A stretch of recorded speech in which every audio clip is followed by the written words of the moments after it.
সমুদ্রের গর্জন আর পুরাতন ইতিহাসের ছায়ায় দাঁড়িয়ে আছে এক বিস্ময়কর স্থাপত্য, কোণার্কের সূর্য মন্দির। একসময় যা ছিল সূর্যদেবের রথ, আজ তার রহস্য আর ধ্বংসাবশেষের নিদর্শন। কিন্তু কেন এই মন্দিরের নির্মাণ এত জটিল? কিভাবে 13টি বিশাল চাকার এই রথ সূর্যের গতিবিধি বোঝাতো? কেনই বা মন্দিরের প্রধান গম্বুজ হঠাৎ করে হারিয়ে গেল? এটা কি শুধু এক প্রাচীন স্থাপত্য, নাকি এর পেছনে লুকিয়ে আছে কোনো গুপ্ত বৈজ্ঞানিক প্রযুক্তি? আর সেই প্রাচীন লোহার চুম্বক যা নাকি নৌজাহাজকে টেনে নিত, সেটি কি শুধুই কল্পকথা, নাকি সত্যিই ছিল এমন কোনো অলৌকিক শক্তি? এসব প্রশ্নের উত্তর খুঁজতে দেখতে হবে পুরো ভিডিওটি। 1300 শতাব্দীতে পূর্ব ভারতের গঙ্গ রাজবংশের শক্তিশালী শাসক রাজা নরসিংহদেব প্রথম এক মহান স্বপ্ন দেখলেন।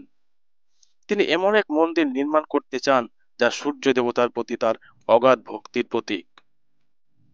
রাজা জ্যোতির্বিদদের ডাকলেন এবং বললেন, আমি চাই এমন এক মন্দির যেখানে সূর্যের আলো দেবতার গায়ে সরাসরি পড়ে তাকে উজ্জ্বল করে তুলবে। রাজ্যের প্রধান স্থপতি বিশ্বনাথ মহাপাত্র দায়িত্ব পেলেন।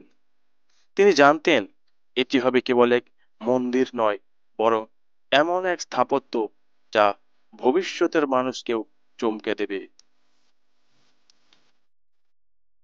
বিশ্বনাথ মহাপাত্র তার দল নিয়ে দীর্ঘ গবেষণা করলেন। অবশেষে সিদ্ধান্ত হলো যে মন্দির হবে সূর্য দেবতার রথের আকারে। এতে থাকবে 24টি বিশাল চাকা, যা 24 ঘন্টাকে প্রতীকীভাবে প্রকাশ করবে।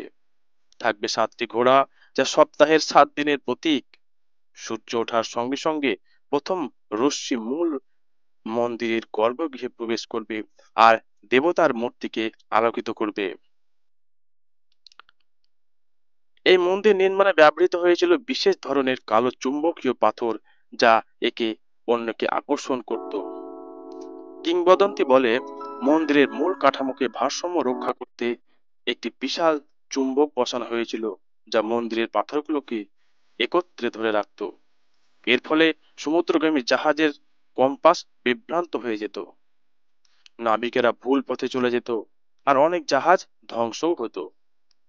12 বছর ধরে 1200 শ্রমিক দিন রাত পরিশ্রম করে এই অসাধারণ মন্দির তৈরি করলেন।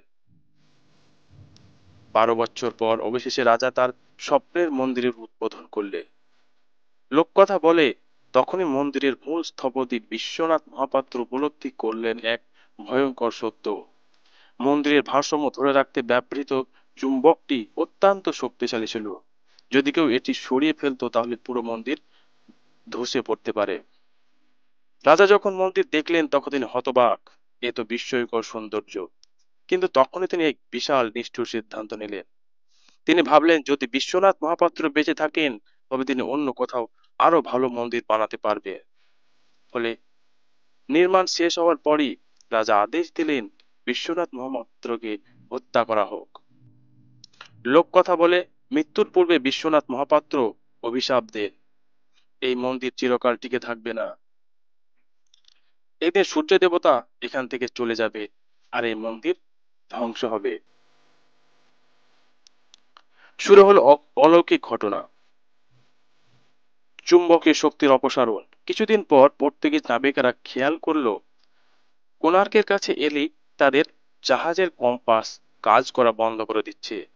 তারা ভয় পেল এবং সেই চুম্বক অপসারণ করলো। ফলে মন্দিরের ভারসাম্য নষ্ট হয়ে যায় আর ধীরে ধীরে এটি ধ্বংস হতে থাকে।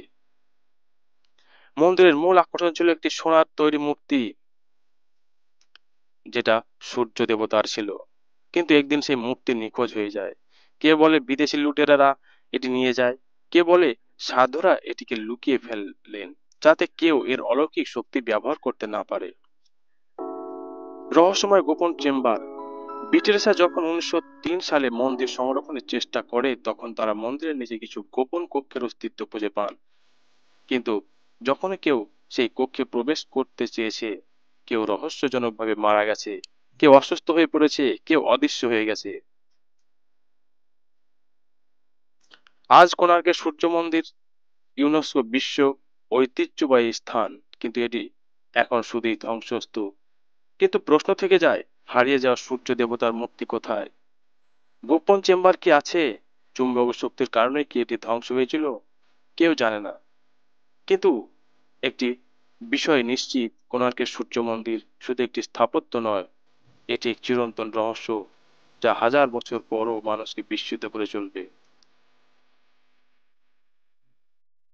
এরকম তথ্যবহুল ভিডিও পেতে আমাদের চ্যানেলটি সাবস্ক্রাইব করুন।